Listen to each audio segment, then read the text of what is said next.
What's going on, everybody? This is Lester from Cannabis Wiki. Welcome to We Talk, where we talk to people inside the cannabis industry and the community, find out who they are and what they're up to now in the cannabis space. But today, guys, we're going to talk about IT technology. That's right. You may ask, what is IT technology in the cannabis space? Well, that's why my next guest is here. She's been on ABC, NBC, CBS, City TV, Fox TV. She's had many visits on daytime talk shows.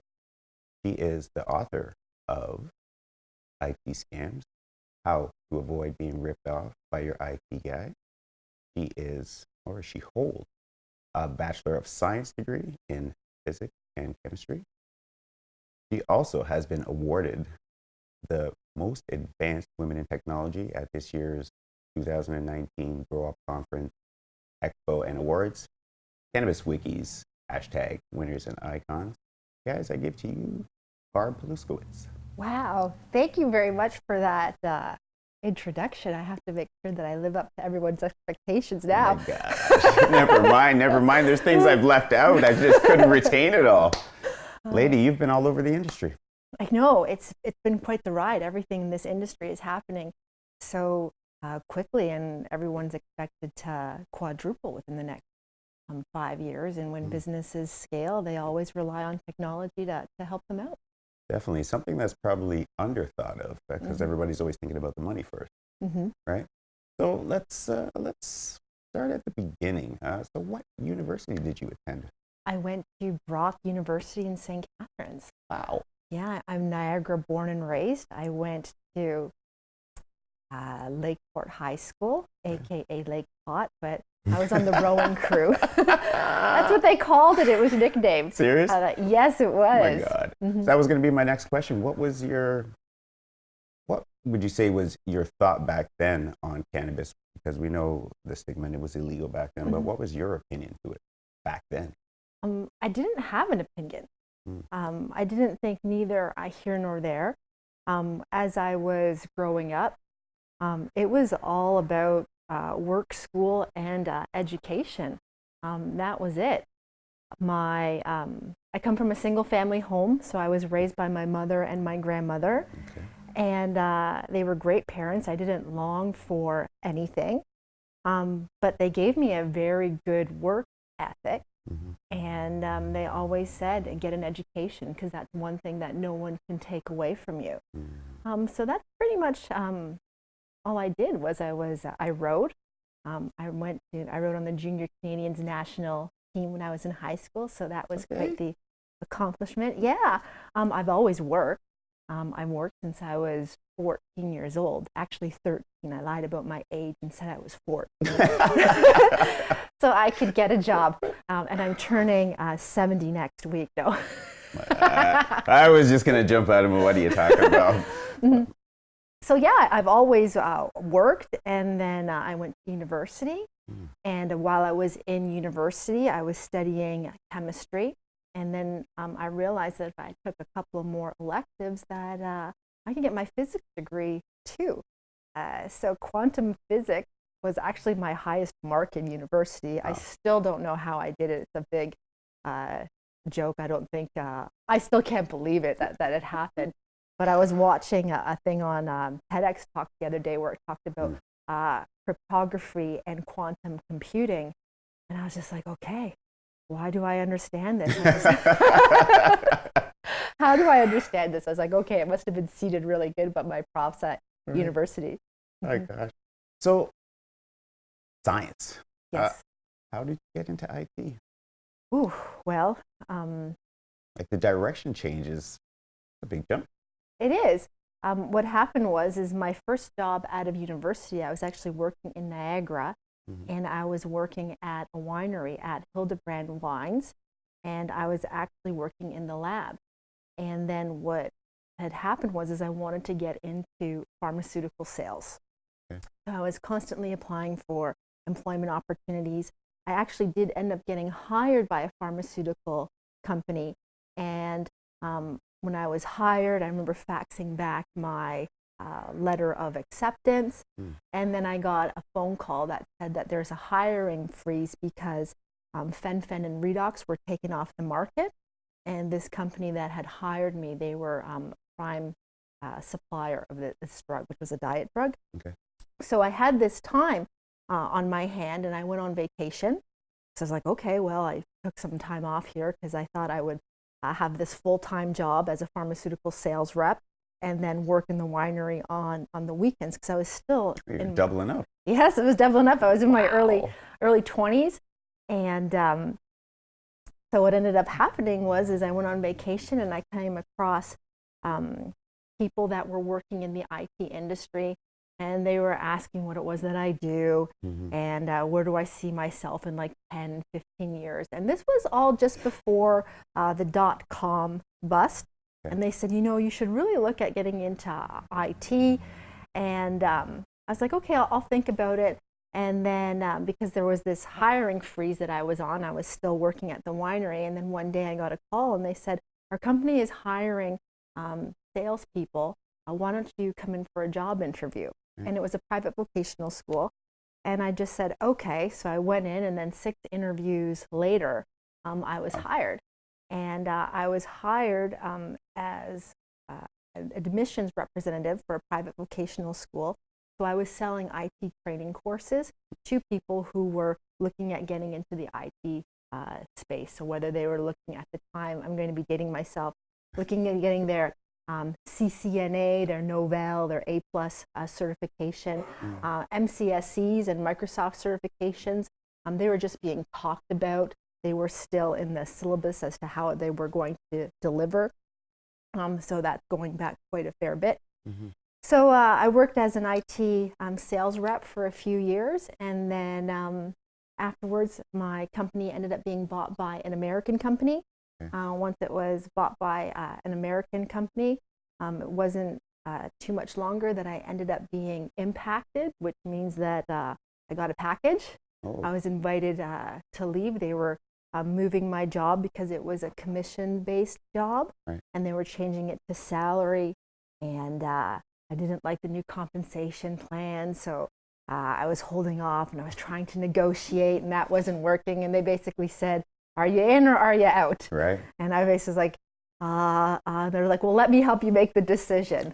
So I ended up getting a package, and then from there, what had happened was I had ended up assisting so many people in their IT careers that they would always be sending me thank you cards to say, hey, thanks for helping me out. I got my dream job, and so on and so forth.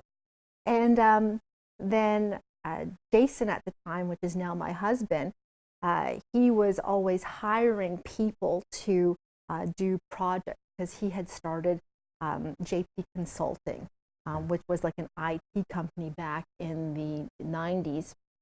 And he, when he noticed that I wasn't at the office anymore, he was just like, where did that Barb girl go? And so sure enough, he reached out and he's like, come work for me, come work for me. And I was just like, no. Why were you saying it? What was the hesitation?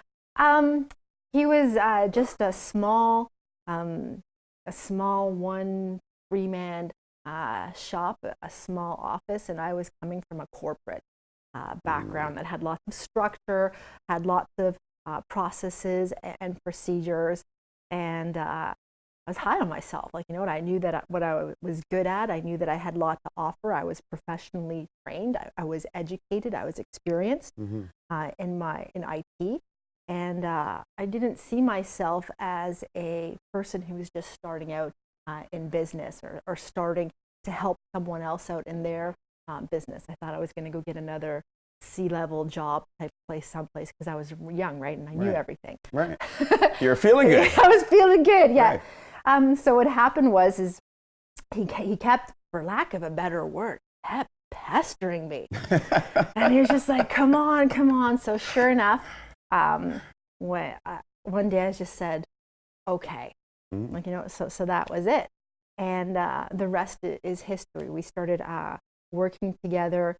We had a good agreement in place because since I was coming on board, my vision of the company was very much his vision, but a little bit different because his background is very techy and mine was very administrative. Right.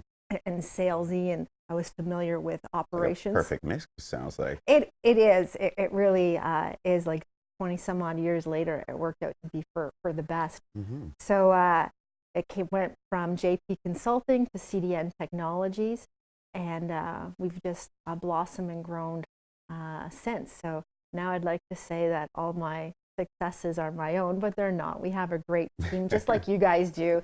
We all work together, and it's a great culture and a great environment. That's the only way to move ahead is teamwork. Yes. It's really, you can't be solo anymore. Like, the world is just too big. There's too many things happening. Everything is 24/7 these days, so you have to have a team to help you out, because everybody thinks differently. Yeah, it's so true. So where is CDN Technologies? Where are you located? We are located in Mississauga. We're actually right on the corner of the Mississauga and Oakville border. There's a nice iFly building there. I don't know, the indoor skydiving. Yeah. We're just down the street, right between Miriam Music and Staples. We have a building there on Bristol Circle. Easy to find. It is pretty easy to find. So CDN Technologies, is that just provincial? Is it through the country of Canada, or is it global? You provide the service? Federal and essentially global. The interesting in how we became federally incorporated, so I'm pretty sure that our listeners are mainly Canadian based, but what happens is, for those of your listeners who aren't, just like the Americans have state, and they have state laws and they have federal laws, that happens here in Ontario and Canada and South. Like, our holidays are all different throughout the provinces. Right. So is our ability to work and taxes and all that stuff. So what happens is when we went to go get our provincial licenses, become provincially incorporated, they were on strike. Go figure. I know. So we end up getting federally incorporated, which was kind of a blessing in disguise. So yes, we operate across Canada, and Mississauga is home to lots of businesses. And lots of times when businesses expand, and they expand into the US, or they expand overseas, because we provide remote support, we do help some businesses in the US and overseas as well. Okay. So you're out there. Yeah, it's pretty, but the world's a big place, so it's not like we're like everywhere, but we're there. Yeah. After we finish talking, we'll see. So now, for CDN, what sectors of the industry are you guys working in? Like, now that you're stepping in, or seem to be stepping into the cannabis space, what other sectors have you guys come from? Oh, okay. Medical, financial, manufacturing, and transportation and logistics. Okay. Yeah. It's a little bit of everything. I know. We've been around for a while, so it's funny because once you target your market and market your target, so to say, we've just grown these verticals. And when we first started out, it was only high-speed internet.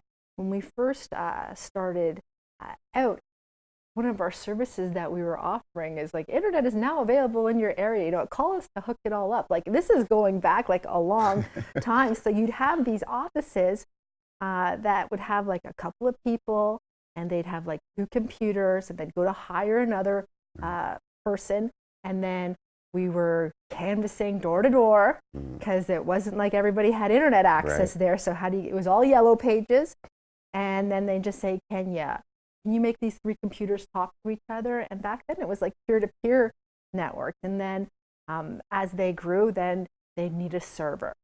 Okay. So once the server comes into place, so the next thing you know it, they'd have like 10 employees, 20 employees.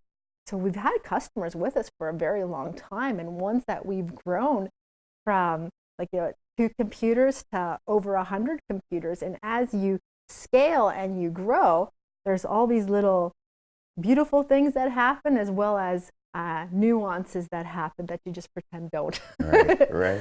Holy cow! So you guys offer quite the vast space of knowledge. Yes, because we've also worked with many industries that are highly compliant. Like when you get involved in Health Canada, and when you get involved with like medical records and things like that. They're very compliant and they're very strict, and that's what's happening in the cannabis sector. So for us to go into this sector and to appear it's very easy to understand what the requirements are and what's needed and what works and what doesn't work for like PCI compliance. Like lots of people now are accepting retail systems like POS systems, like keeping all of that data and personal information all secure and all these different cloud platforms and making sure that everything works and keeping everybody's information private and confidential, locking down networks. That being said, I've even heard Warren Buffett say that cyber attacks are probably the biggest issue we need to worry about. Yes, I believe the quote is cyber attacks are the #1 problem with mankind, even worse than nuclear weapons, which is true because it just takes a click and you're destroyed. All of your information is gone, either deleted or locked away or out there for everyone to see, depending on which way it goes, but it doesn't take very long. So then that would mean, like, how important is record keeping? It's very important. You need to keep records so that you can grow, no pun intended, because it's all about your documentation. In the pharmaceutical industry and all pharmaceutical manufacturing is coming to mind, even IT, we have standard operating procedures where everything is documented because you have teams and you're jotting down notes and you're keeping track of everything and you want to be able to duplicate it, and people do call in sick. So record keeping, you have to make sure that you keep track of everything. And when you're working in lab, these machines are calibrated. Sometimes they're calibrated daily, sometimes they're only calibrated on a monthly basis or weekly basis. So you want to make sure that you have all of the processes in play that you can do that. Everyone has their secret strain or their secret formula. It's kind of like KFC, the secret sauce on how the they nectar. do things. That's exactly it. So protecting that and making sure that you can keep it safe, like that's very important these days. Yeah, that's very huge. So what would be some of these attacks that people should be aware of that could possibly happen? Oh, the biggest one that's happening right now is business email compromise. And that's even bigger than ransomware. And what happens in business email compromise is that for people who have business email accounts, like at Cannabis Wiki, at CDN Technologies, is when an email account is infected and you don't even know. So what happens is then you end up communicating with someone on a regular basis and you set them up for a transfer of funds. I'll give you an example. I'm saying, hey Lester, you know what, just to let you know that you have to pay the Bell bill or the Rogers bill. And you respond like, yeah, I'll e-transfer them shortly. Okay, transfer it here. Just to let you know I had to update it, so just transfer here, just click on this link. Wow. So the person who has sent you the email, they don't even know that their email has been compromised. Right. They've sent you instructions on what to do because that's what it is that they normally do, and you follow them. And then next thing you know it, your internet service provider is calling you or they're sending you a notice. And you're like, well, I paid this, but you've been paying the wrong person for the last little while because you've just automatically set it up. So in business email compromise, the risk is that you don't know that an email account has been compromised. That's crazy because a lot of people are doing e-transfer banking now. Now, a question would be, is the funds reimbursed on e-transfers through bank? No. For personal bank account, yes. But on your business bank account, they don't offer the same type of safety net as your personal account does. Because what happens is when you get into larger amounts of money, when you get into wire transfers, because usually banks have a limit as to how much you can e-transfer. I think it's $3,000. Yeah. But once you get into larger amounts and you have to deal with wire transfers, you're inputting lots of information there. You're inputting the account number, you're inputting the transit number, the routing number. You're entering all of this information. So that means that you've received the information and you've done it. So you've essentially given access. And as soon as that money is transferred out, it's gone. Like you're never going to find it. And realistically speaking, it's not even going to be investigated by the authorities because we don't have the means to do it. Like Right. there is no, there's a fraud department. Like if you're a victim of a crime, and if you're a victim of a fraud, of an internet-based fraud, lots of times people don't report it. And if you do report it, if you go to the police station, you're going into the same fraud department as everyone else, and it just gets put to the stack of files.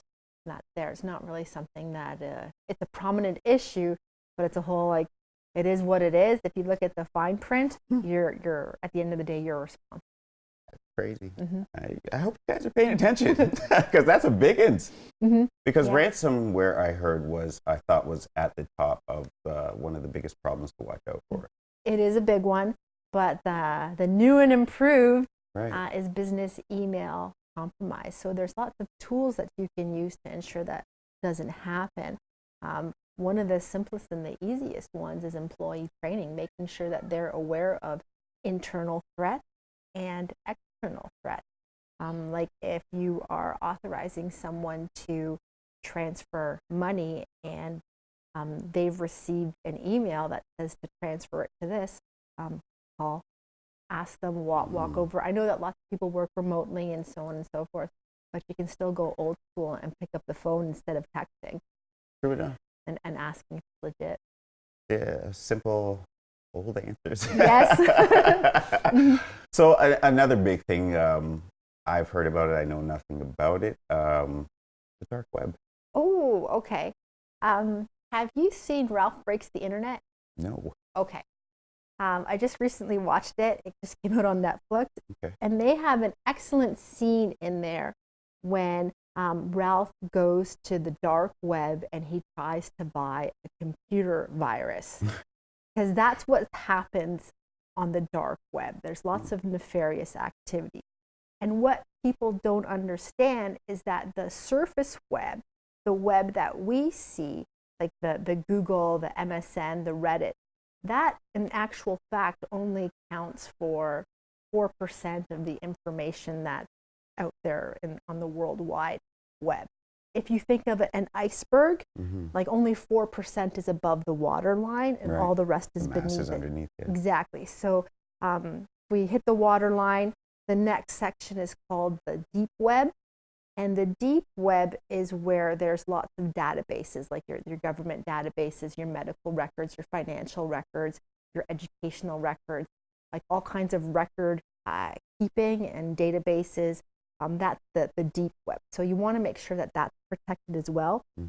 The dark web is where you have all your nefarious activity.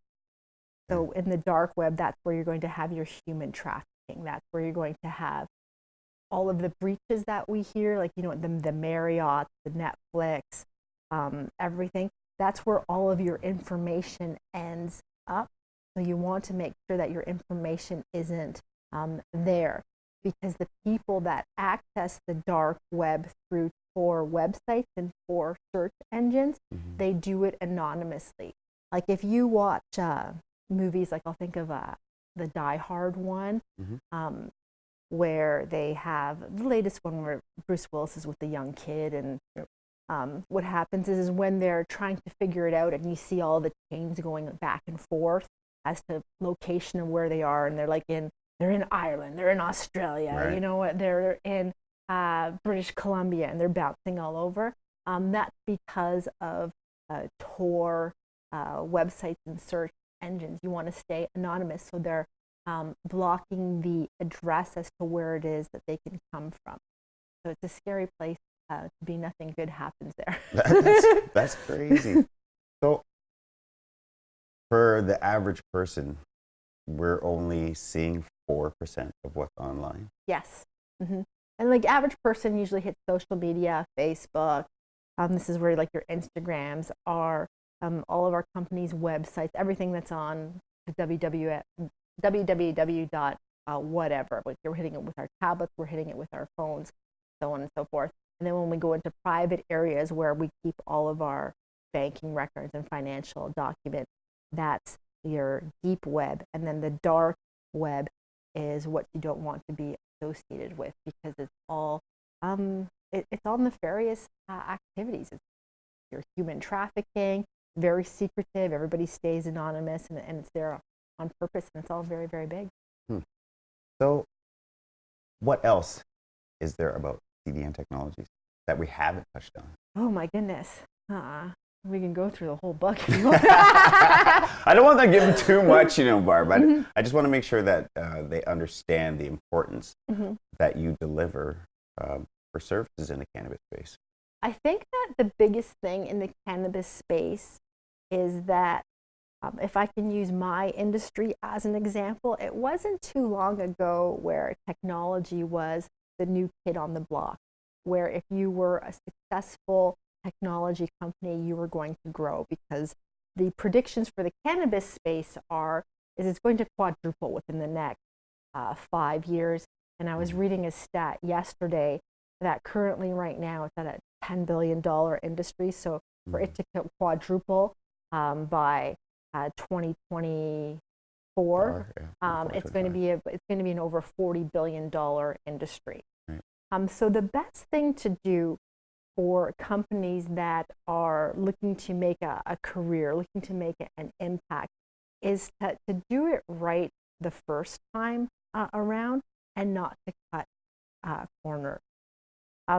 What we recommend for all businesses once they're cleaning up their IT is to take control of their assets, and that's both their hardware and their software, and know exactly how their data is traveling between the two of us, and not between the two of us, between your hardware and your software, and what the risk factors are.